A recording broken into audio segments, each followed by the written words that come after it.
Because I want this video to start off as ironic as possible, I'm gonna say that I feel like I'm in my boomer era.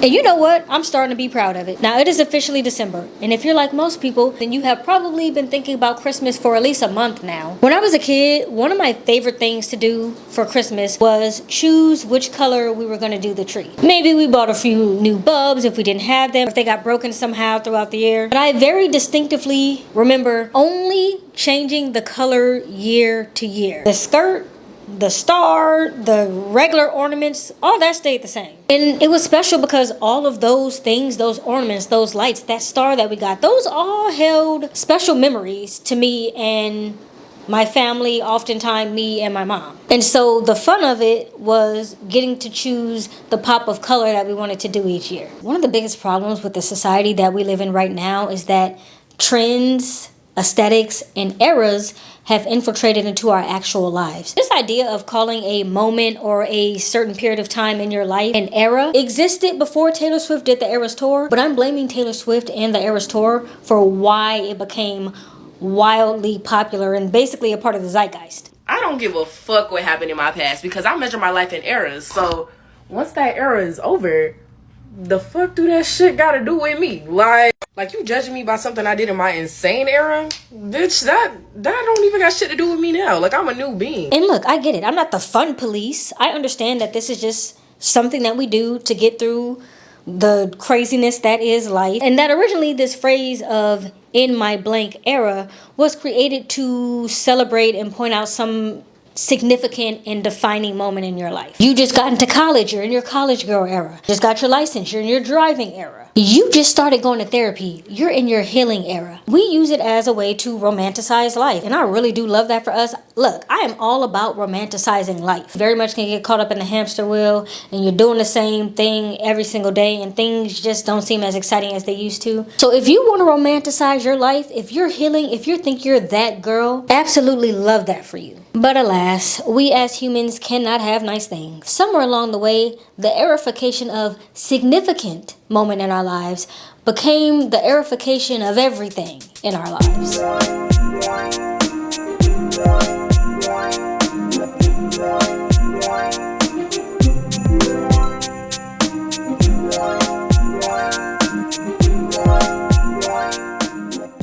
And I fear that claiming everything as an era is going to contribute to the already terrible overconsumption problem that we have. Because every time you're in a new era, you feel like you have to buy things to match that era or to match your aesthetic of that era. Ralph Lauren Christmas is trending on TikTok. What is a Ralph Lauren Christmas, might you ask? Here's how you're gonna get the Ralph Lauren Christmas look from someone who worked at Ralph Lauren and installed Christmas decor for about a decade. We have to start with tartan. One thing we always did was swap out the lampshades on all the statement fixtures for tartan versions, also using it as a grounding element for surfaces with beautiful tablecloths like this. Also in the same set, using black watch plaid. This is true Ralph. Next up is garland. All this beautiful garland is double thickness. When I worked there, it was all artificial. We would get them from the flower district, but we would use 2, if not 3 of these to make them super thick. Ralph garland is not droopy. It's true like Scotch pine. Leads me to florals, all about pine, pine cones, and magnolia arrangement. We're gonna stick to jewel tones in the form of hunter greens, navies, burgundies, cranberries, then offset with all of our metallics. And as far as your garland goes, there's only 3 rules: that it looks rich, that it looks luxe, and that it looks full. We can use a combination of cedar, fir, and lots of pines, and then we can adorn it in several different ways. But I would encourage you to steer clear of decorating with the bears. We're trying to decorate for the overall feeling and aesthetic of the brand, not the brand itself. And look, I already know what the argument is going to be. Oh my God, sit down boomer, sit down millennials, sit down. You don't know what you're talking about. Let people have fun. Oh my God, you millennials suck the fun out of everything. I get it. That's what y'all gonna say. That's the argument. That's why at the beginning of this video, I said this is a very boomer take, but it's my take nonetheless. For what feels like years now, I have unfortunately, and you have too, unfortunately been bearing witness to the slow and painful death of the Christmas spirit. People have forgotten what Christmas is about. And I don't say that in a you shouldn't want gifts kind of way, because baby, I want gifts. Give me gifts. That's one of my love languages is giving, gift receiving. I love a good gift, but this isn't even about gifts. I always say that Christmas season is my favorite holiday, not necessarily Christmas itself. I love the season of Christmas because I grew up in 90s era Christmas. And if you know, you know. I'm not gonna hold you, that was the best time for Christmas. It was cozy. It's everything that people think Christmas is what Christmas was actually like in the 90s. And so I have very strong well, y'all know I'm nostalgic no matter what, but I have very strong nostalgic ties to Christmas because I grew up at Christmas's peak. Old Saint Nick was at his peak when I was a kid. To me, Christmas is cozying up with family, putting smiles on kids' faces, all those things that I've just described. And like we have done with every other holiday, we have turned Christmas into nothing more than a holiday of consumerism. It is now just another overconsumption holiday, something that big brands use to make a good chunk of money. And like I said, I know that gift giving has always been a part of it, so it is a naturally consumeristic, if that's a word, it's a word today. It is a naturally consumeristic holiday. Now, the reason that I brought up that we would pick a different theme for my tree in my household as a kid is because I understand the joy of having Christmas have a theme. I understand of wanting to do a different colorway every year. I get that. And so I get why people could be saying, this is the theme I'm doing for Christmas this year. But the piece that people seem to be missing, or maybe I'm missing something, you are supposed to choose what that theme is. Y'all are letting TikTok trends choose that theme for you. Do y'all remember when trends were just on TikTok and they didn't actually, trickle into real life? Outside of fashion trends, I can't really think of any other trends that existed in real life. Somebody let me know. I could just be blanking on it totally. But surely it did not exist in the way that it exists now. Social media has amplified that, turned it up 20,000 notches. Why is the Ralph Lauren trend deciding what the inside of your house is gonna look like? Is the For You page sitting at your dinner table for Christmas? I feel like every year, more and more, we are mourning the death of individuality. Where's the actual fun and individuality in everyone's house looking the exact same? Where is the creativity? Where is the personality? And the even crazier thing is, y'all can't even agree on what a Ralph Lauren Christmas is.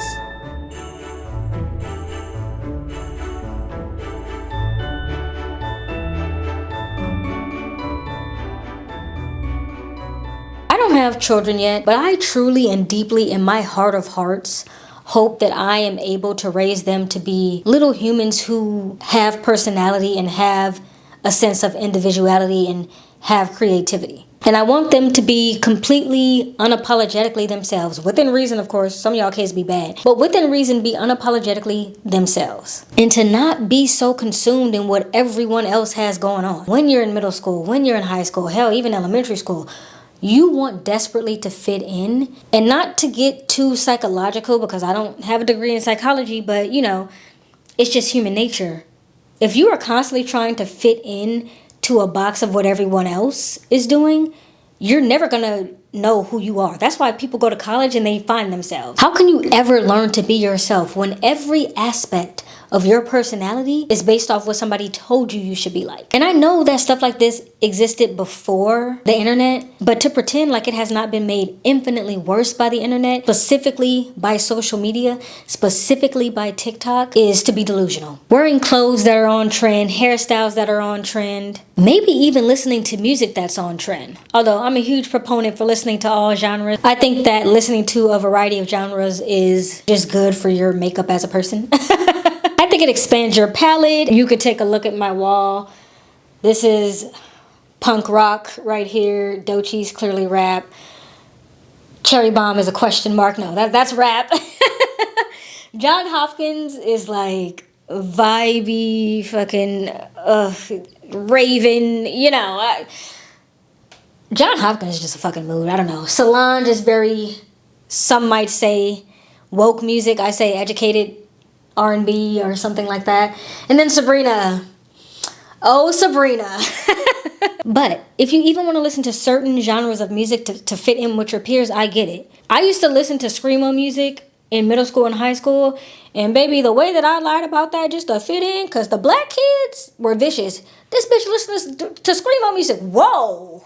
Pause. So I get doing all that kind of stuff to fit in. Wanting to fit in, even as adults, is a thing. It's just simply human nature. Fitting in can actually keep us safe in many situations. Drawing too much attention to yourself can be a negative thing. Please feel free to romanticize your life. I love doing it.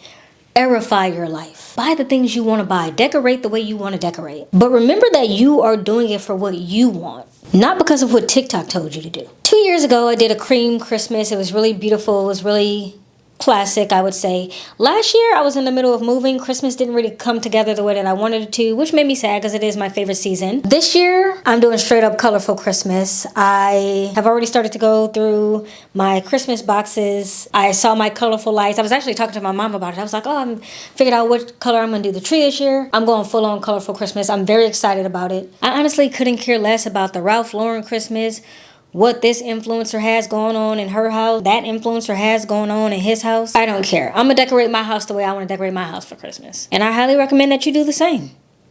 That's it. Merry Vlogmas. In this video, I'm talking about consumerism. It's not lost on me what I'm about to do, but I've been wanting to do it for so long. I am doing 12 days of wine. Yeah, but I'm actually drinking though, so technically is it consumerism? This is a company called Maker. They do this 12 days of canned wine, and I hit them up like 2 or 3 months ago being like, hey, y'all got wine advent calendars? And they were like, yeah girl, we do. Now they did give me a code. Like I said, don't do it because I'm doing it or because I'm asking you to do it. Do it if you actually genuinely like wine. I genuinely like wine. I'll put it in the description box. Okay, I sound like every other YouTuber. Here is day 1. Ooh. How exciting! Ooh, what we got? Pinot Noir. About this wine, Pinot Noir notes of cherry, raspberry, black tea, and spice make this silky wine a one-of-a-kind for anywhere, anytime. Okay, rhyme. Just as a disclaimer, I am a sweet wine girl. Pinot Noir is a dry wine, so I can't say I'm gonna like this. This is the can. She's a cutie patootie. Let's taste the wine. Oh, I know it's gonna be dry. Yeah, this is not something I would ever buy. It's not as dry as I was expecting it. Usually Pinot Noir is like, but if you like Pinot Noir, you will like this. That's how I view it. That's how I view it. Yep, that's me, not the Raven. I'm starting to wonder if I should do a separate video on Black Friday. And I highly recommend it. God. Christmas. Ooh, not the lightning, babe. Not the light. Did y'all see that? I am a, girl, what you trying to say? When the clock is striking 12, when I'm fast asleep.